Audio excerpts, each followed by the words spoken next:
Hello, everyone. Welcome to this week's edition of Young and Hungry. I'm Nat Bush. I'm joined by my fellow coworker, Sean Grunman.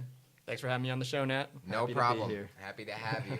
So big weekend in sports this past weekend with the Pro Bowl, the Aussie Open, the X Games. I want to get into the X Games a little bit, just touch on it, just because it is in our backyard. Mm-hmm.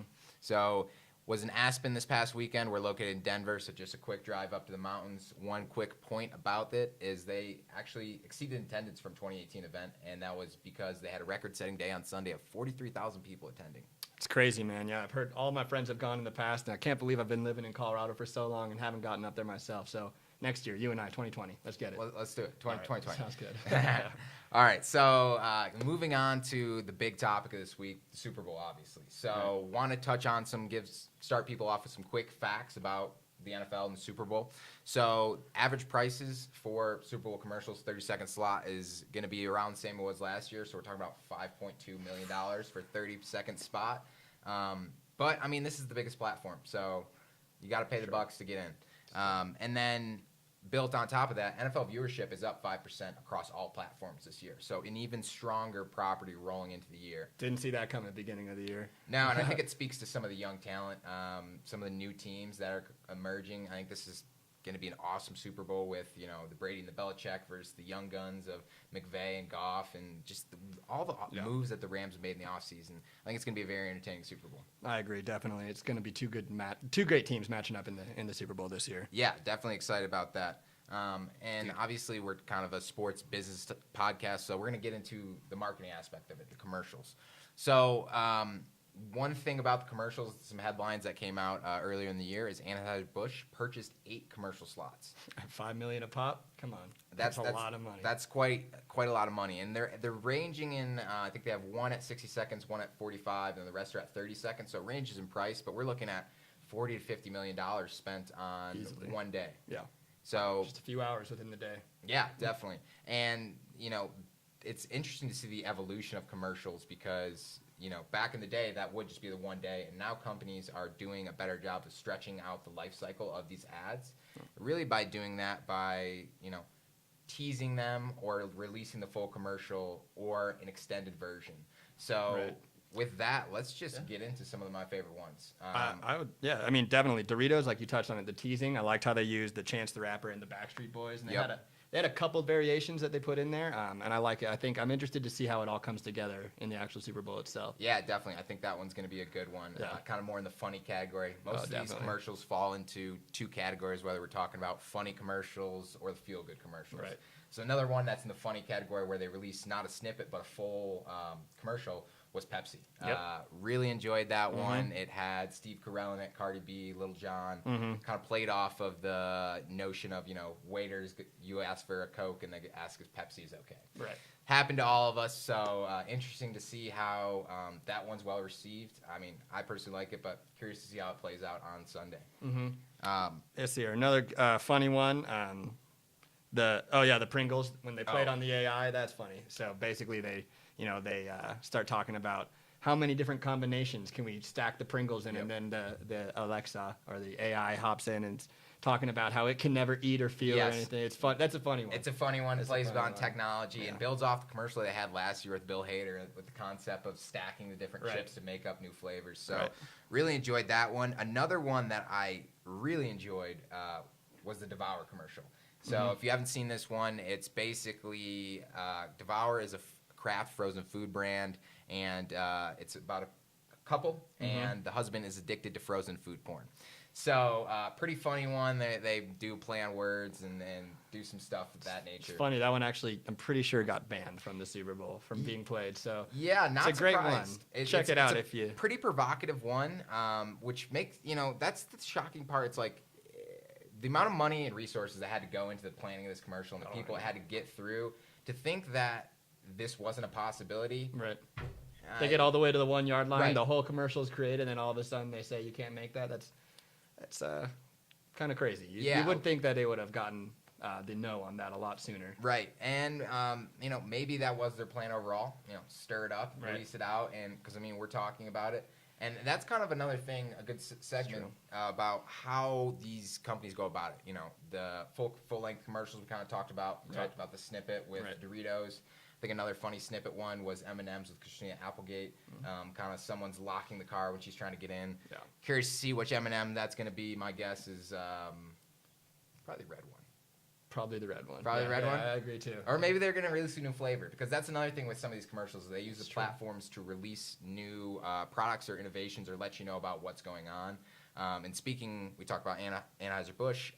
Budweiser is using this to platform off kind of a feel-good piece about how they're using wind power to brew some of their breweries, and having, the Bob Dylan song in the Yes, background, yes, and the the one that- Dalmatian with the wind yes. blowing through his mouth. It's a great commercial. It's and you adorable. got to throw the Clydesdales in it, because of course. it's iconic when it comes How many to, commercials have they done with the Clydesdales at this point? I don't know. How many Clydesdales have they gone through? Okay, that's a different. sorry. That's a different. That was a question. little dark. dark. We're trying to keep it upbeat here, but so we'll keep it upbeat by focusing on another funny one. Yeah. I think we've talked about the snippets, we talked about the full commercials. One that stood out to me when we're talking about doing an extended version and then scaling it back for the Super Bowl was Expensify. Right. So Expensify, which me personally, I was not aware of this brand until I watched the commercial or the music video. So essentially the concept is it's got Adam Scott and 2 Chainz in it.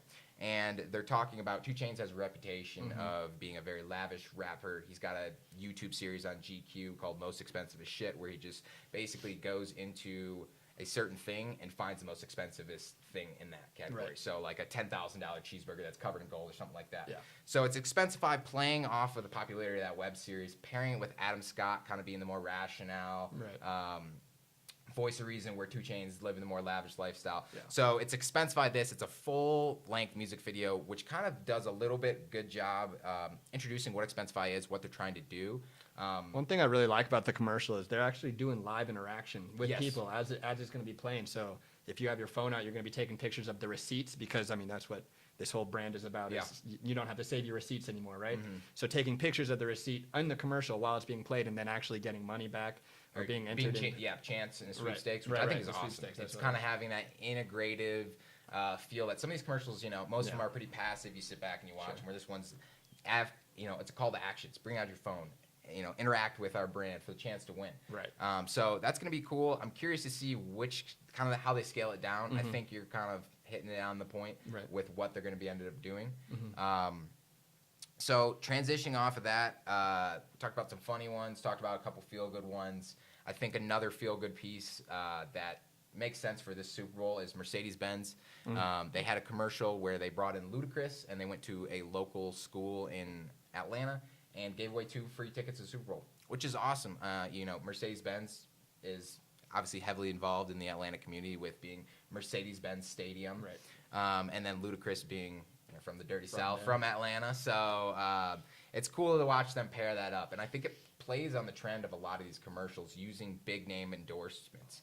We talked about, Chance the Rapper, Backstreet Boys, Steve Carell, Cardi B, Lil Jon. Right. I mean, there's also ones with Sarah Jessica Parker, Jeff Bridges, A-Rod. We could keep going down the list. A-lists are all over the place, and that's actually brings me to the last commercial I really liked was Kia's. So they kind of did this. It's an emotional one, definitely, but they talk about how all these other brands are bringing in celebrity people for their commercials and spending millions of dollars, and how Kia themselves, they're going to instead withhold that money and create a scholarship program, which they're going to be introducing this year.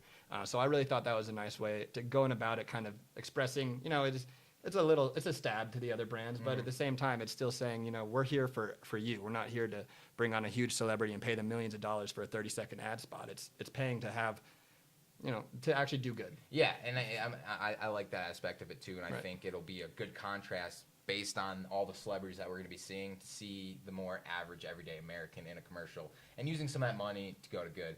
Even though Kia has had, Blake Griffin and they've done endorsements in the They've past, been there. but They've definitely been there. Turning over the stone. Yeah. So that's a quick recap on the Super Bowls. We'll have a link attached to the video where you guys can watch all the teasers, and if you're watching the game on Sunday, you'll be able to see them all. It'll be interesting to see which commercials actually make it, how the teasers end up, and where they, chop up some of these longer pieces. Definitely. So just wrapping it up, a good feel-good piece around the Super Bowl. Brandon Cooks, wide receiver for the Rams, gave away 2 tickets. He's flying out the team custodian and his son to the Super Bowl to go watch it.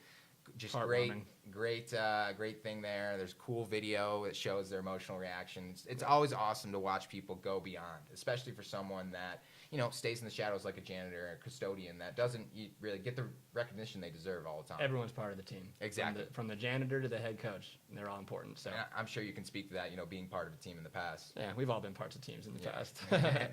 All right, well, let's wrap it up here. I got one more trivia question for you. So Sean McVay, youngest head football coach to go to a Super Bowl, paired with Jared Goff. Their combined age is 57 years old, which is the youngest combo in Super Bowl history. Can you name the second youngest combo to play in a game? I'll give you a clue. They are both active for their team right now. Is it? Oh, is it? Wheels are turning, ladies and gentlemen. Is it Russell Wilson? And It is not, because Pete Carroll is actually the oldest coach in the football that league, probably which shouldn't would have- have been an easy disqualifier. Actually, Pete Carroll's combined age right now is older than the Sean two. McVay and Jared Goff combined. So my second guess was Cam Newton. wasn't that one either, because Ron Rivera is pretty old. The answer is, it's all right, bud. The answer is 2009 Super Bowl with my Steelers playing, Mike Tomlin and Ben Roethlisberger. Ben. Combined age of 62 years of age. Kind of so- forgot that Ben used to be young. I know. He's always, since he came into the league, he's always kind of had that 40-year-old middle-aged look to him. And then he had the incidents, the motorcycle crashes, and He's a whole new person after that. oh yeah. But anyway, ladies and gentlemen, thank you for joining us here on Young and Hungry. Thanks again to Sean for stepping in and joining me. It's And been great. we hope you all have a great Super Bowl, and looking forward to connecting with you next week.